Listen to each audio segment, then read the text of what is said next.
नमस्कार, मैं हूं संजय माही। जिससे जान है कि मैं आपको वर्ल्ड सोशल फोरम नेपाल 2024 का आपका तमाम ऐसे कार्य में दिखा रहा हूँ, जिसके सब देख रहे हैं कि लगातार कई ऐसे स्टॉल लगे हुए हैं और इससे कार्यक्रम में लगभग 92 देशों के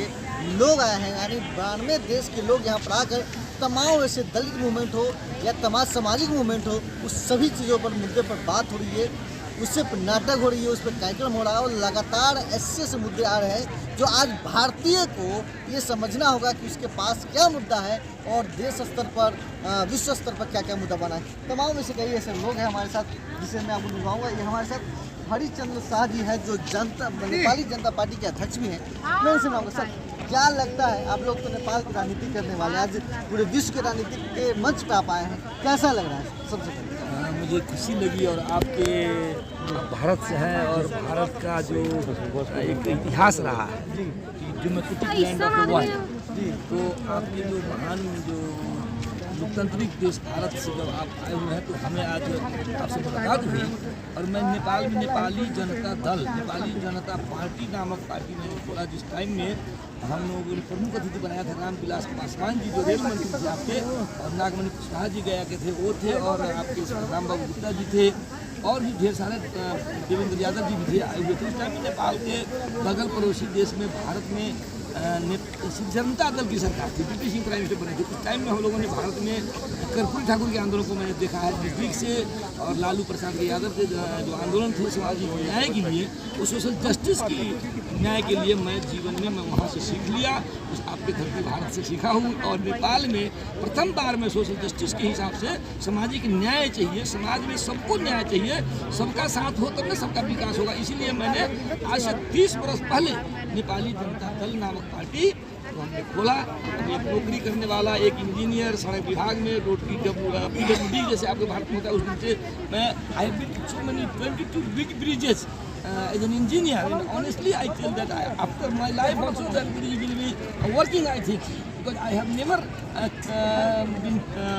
anything हंकी पंकी कुछ नहीं किया। हमने इस कारण से अच्छा ब्रिज बनाया और अच्छे निष्ठा से काम किया। पहले मैं कम्युनिस्ट पार्टी में था, जिसने कहा था कि पहले कम्युनिस्टों ने कहा था कि ये सामाजिक न्याय होना चाहिए, समाज में छुआछूत नहीं होनी चाहिए, समाज में जो वर्गीय विभेद नहीं होना चाहिए, जातीय विभेद नहीं होना चाहिए, इसलिए मैं कम्युनिस्ट पार्टी में था। लेकिन जब मैं पता लगा आज से 30 वर्ष पहले कि ये कम्युनिस्ट लोग भी काम नहीं करेंगे, इसलिए मैंने सामाजिक न्याय का एक अलग ही नेपाली जनता दल नामक पार्टी खोला और उससे हम लोग 14 वर्ष के भीतर में ही सफलता मिला। और मेरे नेतृत्व में 2 सांसद बने थे, जिसकी वकालत गायत्री शाह ने किया, डॉक्टर विश्वनाथ अग्रवाल ने किया, और उसके 20 वर्ष बाद मुझे भी मौका मिला, मैं भी संसद में संविधान बनाया। आपके भारत के संविधान के निर्माता के अध्यक्ष जो किया था अम्बेडकर साहब, मैं उनके दृष्टिकोण और विचार को नेपाल में मैंने सुझाया दिया संसद में, और मैंने वीटो लगाया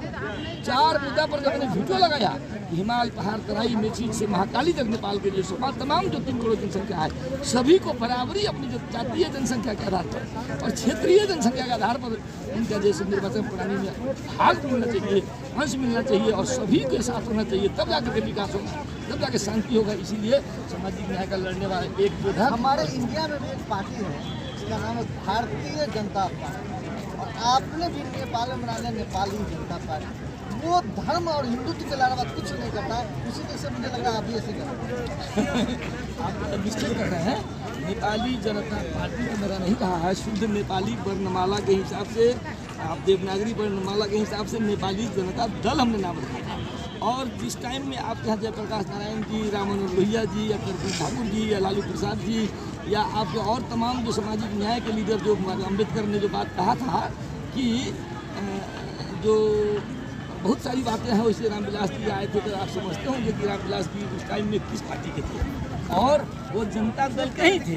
और नेपाल में भी जब जनता दल खोला तो चक्र छाप वहाँ था, तो मैं भी यहाँ चक्कर छाप करके कर दिया, क्योंकि सीमाना पर जो बॉर्डर एरिया जो है नेपाल का 1850 किलोमीटर है, जनता को वहाँ की आब हवा लगे, वहाँ की सामाजिक न्याय की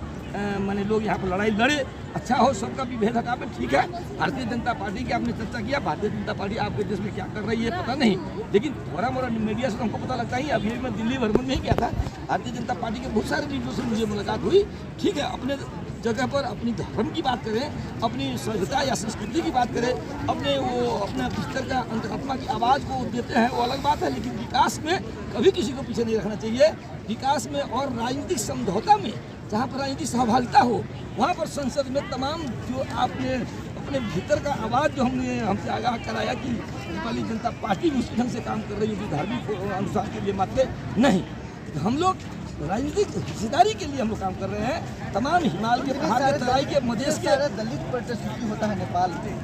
कभी किसी ने कोई आवाज़ तक नहीं उठाया, कभी किसी दलित ने जो है लीडर को अपना टिकट देने का काम नहीं किया और उसको सदन भेजने का काम नहीं किया, कैसे माने? यहाँ पर वीरेंद्र पासवान जी भी सीतामढ़ी के नजदीक में है, यहाँ पर हमारे अग्रज विद्वान हमारे सहयोगी साथी पड़ोसी मौजूद है। शायद नेपाल में अगर किसी ने आवाज़ लगाया तो प्रथम बार पॉलिटिकल पार्टी खोल करके, राजनीतिक दल खोल करके सभी का साथ, सभी का विकास, मतलब तमाम स्पेशली जो पीड़ित लोग हैं, जो दलित लोग हैं, जो जनजाति लोग हैं, जो आदिवासी लोग हैं, जो पिछड़े लोग हैं, जो गरीब लोग हैं, उसके लिए आवाज़ लगाने वाला एक नेपाली जनता दल ही है। एक नेपाली जनता दल का ही इतिहास है। आप गूगल में जाकर इतिहास देख सकते हैं कि जो आज ओनली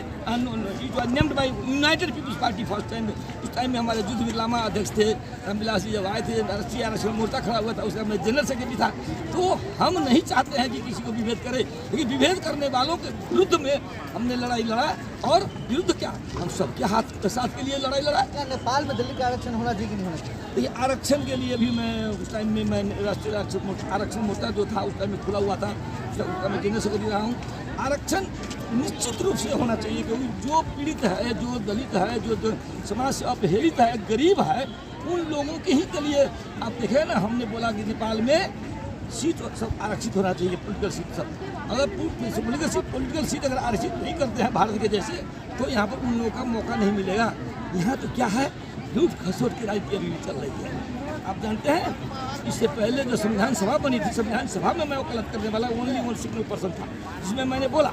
कि पूर्ण समानुपातिक निर्वाचन प्रणाली होना चाहिए। पूर्ण समानुपातिक का मतलब सभी जात के जातीय जनसंख्या के आधार पर, सभी क्षेत्र हिमालय पहाड़ तराई के जातीय जनसंख्या के आधार पर, और महिलाओं को 50%, महिलाओं में भी तमाम दलित, जनजाति, आदिवासी, मधेसी या पहाड़ी या ब्राह्मण या कोई चमार है, लेकिन सबको प्रतिनिधित्व मिलने के लिए उनकी जनसंख्या के आधार पर प्रतिनिधित्व होना चाहिए, क्योंकि वहाँ पर कानून बनता है, और जहाँ कानून बनता है वहाँ नहीं रहेगा हमारे लोग, तो धन तो होगा किसी दलित के पास, धन होने के बावजूद भी अगर उनका प्रतिष्ठा, इज्जत समाज में अगर नहीं है, तो वो नाकामयाब है इंसान। इसलिए देश में लड़ाई लड़ने की सबको आह्वान। बड़ा मुद्दा है सर, बिहार हो या यूपी हो या और कोसी जिला के तमाम प्रदेश के जो नेपाल से सटे जिला है, उसके लोगों का भी जब आना होता है अपने ससुराल, अपने परिवार, अपने दोस्त के मित्र के पास में, तो उसको भी भरसाल कराना पड़ता है मोटे रकम देकर, तो कहीं ना कहीं इसमें भी आवाज़ कीजिए। ऐसा है कि आपके भारत के जो बीच में, नेपाल के बीच में जो सुगौली संधि जो हुआ है, वो 1816 में अंग्रेज के टाइम में लोगों का समझौता हुआ, और वो समझौता के तरीक में लिखा गया है कि इंडिया के किसी भी नियरेस्ट रेलवे स्टेशन यानी नियरेस्ट सिटी तक हमारे नेपाल के लोग खुलेआम रूप से जा सकते हैं, आ सकते हैं, लेकिन एंट्री कराना पड़ता है। नेपाल में भी आप लोग जैसे खुलेआम आ सकते हैं, लेकिन उसी दिन के लिए अगर एक दिन ठहरना है तो निश्चित रूप से नेपाल की कानून में, गवर्नमेंट में जो है, सरकार में जो है, वो लोग एक दिन का भंसार की सकम 400 रुपये मात्र करता है नेपाली, जिसके 250 रुपये का हिंदी होता है। काफ़ी लोग रकम अगर आपकी बात कर रहे थे, अंडर टेबल की बात हो सकती है, ऐसा नहीं होना चाहिए। नहीं सर, बाइक का भी बात करें, जो 150 पहले था एक दिन का, अब 200 रुपया कर दिया है। फोर व्हीलर की बात होने की, जो पहले 500 रुपया था 600 रुपया हो गया। अब समझिए, कोई अपना ससुराल ही जाएगा, कोई अपने रिश्तेदार जाएगा, कम से कम एक रात तो गुजारेगा। एक रात का मतलब 2 दिन हो जाता है, और 2 दिन में किसी अगर 1200 रुपया देना पड़ेगा, देना लगभग 750 रुपया, तो बहुत मायने रखता है। इसलिए ये पड़ोसी देश की बात, जो हमारे बेटी और रोटी का संबंध है, उसकी बात बहुत अच्छी बात कहा आपने। हम Indo Nepal border family friendship पर हम काम कर रहे हैं, हम उसका चेयरपर्सन भी हैं। हमारे भारत के सीतामढ़ी के नज़दीक अशोक गुप्ता जी हैं। इस पर हम मसला पर हम लोग आवाज़ लगाते हैं, काम करते हैं। लेकिन सरकार जो बनी हुई है यहाँ का, वो ऑलरेडी थोड़ा मोड़ा देखिएगा, अगर जीवन में अगर आप नेपाल के इतिहास को पढ़िएगा, नेपाल के राजनीतिक इतिहास को अगर पढ़िएगा, जहाँ पर एंटी इंडियन कंसेप्ट कह करके लोग क्या करते हैं, राजनीति कर लेते हैं, और भारत के और नेपाल के बीच के जो मधुर संबंध है उसको भी जैसे कटअप करने के लिए, उसको भी कमज़ोर बनाने के हेतु कुछ लोग काम कर रहे हैं, जो सरकार में है, सरकार में रहा करते हैं। तो हमें चाहिए कि नेपाल भारत के बीच में हमारा मधुर संबंध और बना रहे, इस पर मैं दिल्ली में अभी गया था, 15 दिन रहा था, सभी लीडरों से मिला था। आपके गांधी शांति प्रतिष्ठान के अध्यक्ष से मिला, वहाँ पर जवाहर भवन के हमारे आपके इस WSF के कार्यक्रम करने वाले हमारे विजय प्रताप से मिला और बहुत सारे लोगों से मिला, उसका कार्यक्रम करने जा रहे हैं। तो देख रहे थे लगातार कई ऐसे मुद्दे पर हमने जो चरण सर से बात की और उन्होंने बाखूबी से हमारे एक सवाल का जवाब दिया। लेकिन मैं चाहता हूं कि अगर आप भी हमारे आवाज़ के साथ आवाज़ बनना चाहते हैं तो आज ही हमारे चैनल सब्सक्राइब करें और देखते रहिए UNI में संजीव।